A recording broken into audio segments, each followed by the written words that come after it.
Apalah arti sebuah nama? Jika kita berikan nama lain untuk bunga mawar, ia tetap akan berbau wangi. Itu kata William Shakespeare, bukan kata saya, yang menganggap nama itu tidak terlalu penting.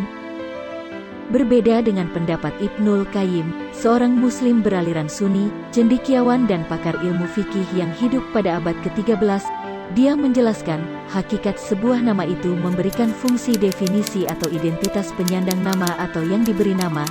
Jika tanpa diketahui maka ia tidak dapat dikenali. Selanjutnya, seperti kata pepatah, tak kenal maka tak sayang. Bayangkan, jika Anda yang saya kenal berada di keramaian atau jalan umum, Anda tidak mengetahui saya tetapi sebaliknya saya melihat Anda, kemudian saya memanggil nama Anda, tentu Anda akan menoleh ke arah datangnya suara panggilan itu. Mungkin saja, ada nama orang lain yang sama tetapi mereka tak mengenali saya dan kecil kemungkinan akan mendatangi saya. Bagaimana jika Anda yang saya kenal tak memiliki nama? Entah selaras atau tidak, analogi yang saya umpamakan tentang pentingnya sebuah nama. Begitupun nama tumbuhan air yang disebut sebagai rumput Jokowi oleh sebagian masyarakat tertentu, entah siapa memula memberi nama tumbuhan ini sebagai rumput Jokowi. Padahal, rumput yang disebut rumput Jokowi tersebut berbeda sama sekali dengan rumput vetiver, yakni rumput dengan nama ilmiah Chrysophogon zizaionides yang disarankan kepada seluruh kepala daerah untuk ditanam sebagai pencegah longsor dan banjir, seperti dilansir oleh berbagai situs berita. Mari cari tahu yang sebenarnya, rumput yang disebut rumput Jokowi melalui telaah literatur dan tanya jawab narasumber berkompeten. Abaikan saja like, komen, subscribe dan share apabila konten yang akan dikupas ini subjektif atau tidak bermanfaat bagi Anda. Terima kasih sebesar-besarnya atas atensi dan dukungan kepada Anda yang mendukung Nafiri Channel.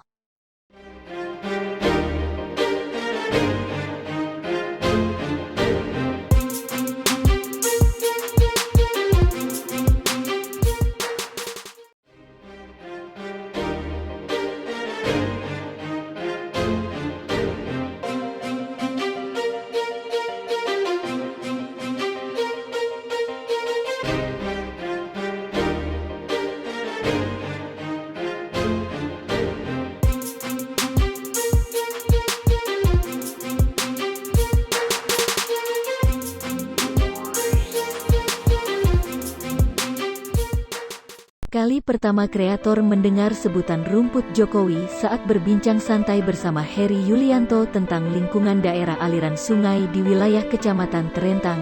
Diutarakan Heri, kepala desa Terentang Hilir ini, semenjak adanya perusahaan perkebunan, langsung maupun tidak langsung berdampak terhadap lingkungan dan daerah aliran sungai, residu atau ampas endapan kimia dari tindakan pemupukan, dan atau pemberantasan hama dan penyakit tanaman dapat mencemari sungai. Banyak sekali ya, saya kenal dengan rumput Jokowi ini luar biasa itu kan nggak limbah ya hasil dari limbah rumput apa nih Pak? Kalau apa nyebutnya ya, kalau orang kampung suka nyebut Jokowi ya. Dia beranggapan, rumput yang dikenal oleh masyarakat dengan sebutan rumput Jokowi itu diketahui saat keberadaan perusahaan perkebunan beberapa tahun silam. Sebelumnya itu rumput ini tidak ada, tetapi dia mengaku tidak tahu, apakah ada korelasi antara keduanya.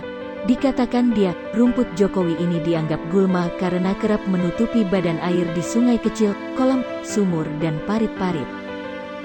Dijelaskan dia, meskipun tekstur rumput Jokowi itu lembut, tetapi apabila tersangkut kipas atau baling-baling perahu motor cukup merepotkan pengguna perahu motor terutama bagi nelayan. Bahkan, lanjut dia, dapat melepas dan mematahkan kipas atau baling-baling perahu motor mereka. Ketika ditanya, kenapa diberi nama rumput Jokowi? Pak Kades, begitu biasa dia dipanggil, penggemar memancing udang air tawar ini, mengatakan tidak tahu nama sebenarnya rumput tersebut dan masyarakat pun suka-suka saja dengan menyebut rumput Jokowi. Barangkali oleh sebab rumput ini timbul dalam rentang pemerintahan Jokowi maka sekena dan seenaknya saja seseorang menyebutnya demikian. Seorang narasumber lain Jokowi itu? berdomisili di Rumput desa Jokowi Sungai itu Asam masyarakat mengaku sini mengenal kan. sebutan rumput Jokowi dari masyarakat sini setempat. ke masyarakat Dia rentan mengatakan ke- keberadaan Ada rumput masyarakat Jokowi pokoknya cukup mengganggu saya karena tahu saya kerap pindah menutupi sini, parit rumput Jokowi sehingga ini langsung susah nyasam untuk ini, saya dilalui ngasih tahu, perahu ngasih motor tahu miliknya. rumput Jokowi. Jika Iya. kipas atau baling-baling perahu motor atau lebih Apa dikenal pula Robin kasih atau nama Kato, itu? terlilit Jadi rumput Tahu, ini tahu, susah orang untuk bilang rumput melepaskannya. Jokowi, itu nyemakan parit rumput Bahkan, itu tuh. lanjut dia, baling-baling perahu motornya pernah terlepas di sungai. Apalagi rumput ini susah dimusnahkan atau dibasmi, sedikit saja batangnya tertinggal dalam kurun waktu 2 minggu akan segera menutupi permukaan parit kembali, kata narasumber pemilik penyewaan sampan ini.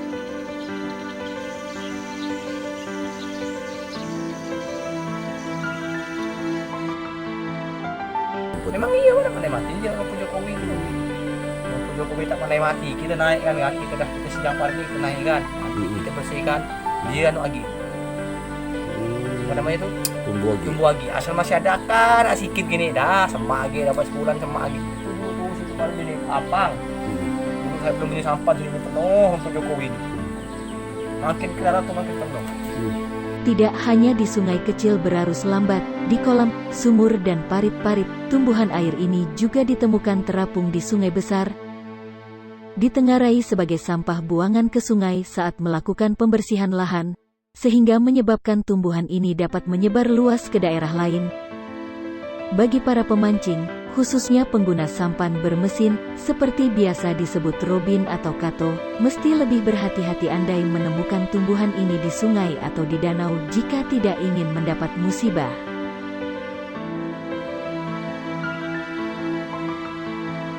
Namun narasumber lain, berdomisili di Kecamatan Rasau Jaya, masih di Kabupaten Kuburaya mengaku tidak mengenal nama rumput Jokowi.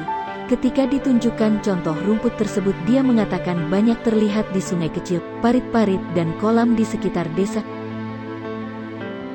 Rumput ini sudah ada sejak lama namun tanpa tahu pasti sejak kapan rumput itu ada. Masyarakat setempat mengenalnya dengan sebutan lumut. Di wilayah lain, seperti di Desa Ambangah, Kecamatan Sungai Raya, juga dapat ditemukan rumput Jokowi menyebar di parit-parit, kolam dan anak sungai. Artinya, rumput Jokowi sudah menyebar relatif jauh dari asal mula diketahui sebutan rumput Jokowi. Namun, kreator tidak mengetahui kapan dan dari mana rumput Jokowi tersebut mulai menyebar hingga ke berbagai ibu kota kecamatan. Namun tidak semua masyarakat di kecamatan lain mengenali rumput tersebut dengan sebutan rumput Jokowi.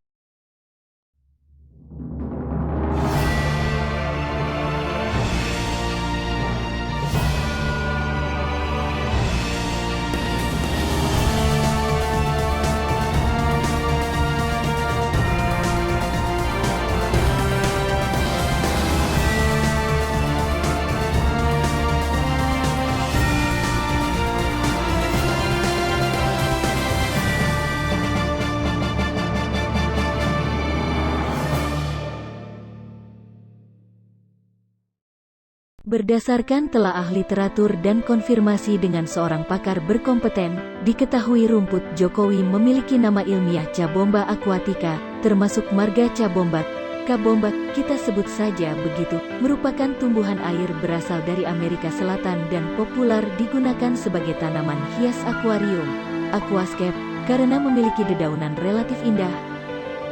Menurut situs plantsofueltonline.org, Cabomba berasal dari Bolivia, Brasil Utara, Brasil Timur Laut, Brasil Tenggara, Brasil Barat Tengah, Kolombia, Guyana Prancis, Guyana, Peru, Suriname, dan Venezuela.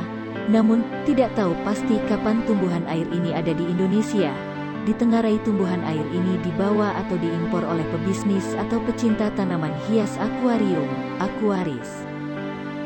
Cabomba bukan dikenal sebagai rumput Jokowi, karena pertumbuhan relatif cepat di perairan air tawar yang tenang dan relatif sedikit berarus dan digolongkan sebagai tumbuhan invasif, yakni keberadaannya dapat menguasai tumbuhan lain dan mengganggu keseimbangan ekosistem asli setempat, kendati diketahui tumbuhan sangat invasif, yakni eceng gondok atau Eihornia crassipes.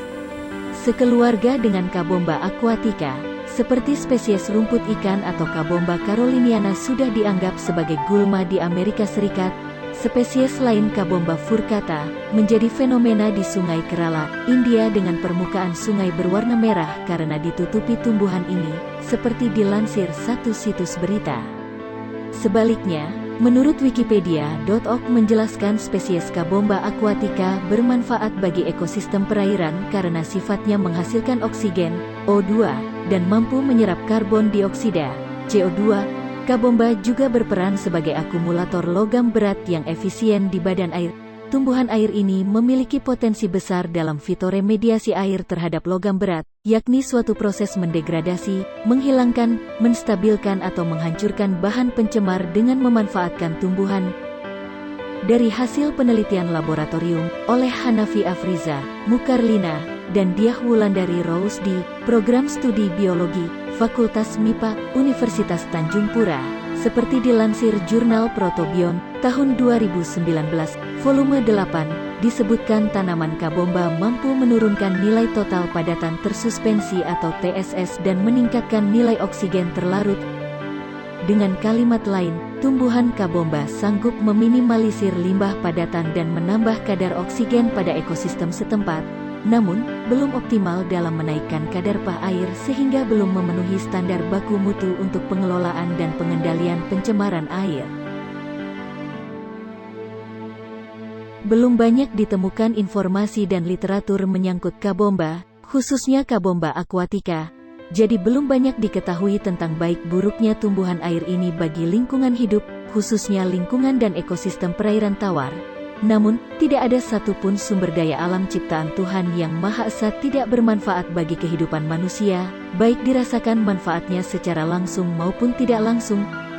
Tinggal bagaimana manusia itu sendiri mengatur pengelolaan secara cerdas dan bijak agar dapat dimanfaatkan secara berkelanjutan dan meminimalisir keburukan yang ditimbulkannya. Cukup sampai di sini konten kali ini sebagai tambahan informasi dan pengetahuan. Seperti kata pepatah, tak ada gading yang tak retak, begitupun konten ini jauh dari kesempurnaan sehingga tidak mampu memuaskan bagi semua pihak.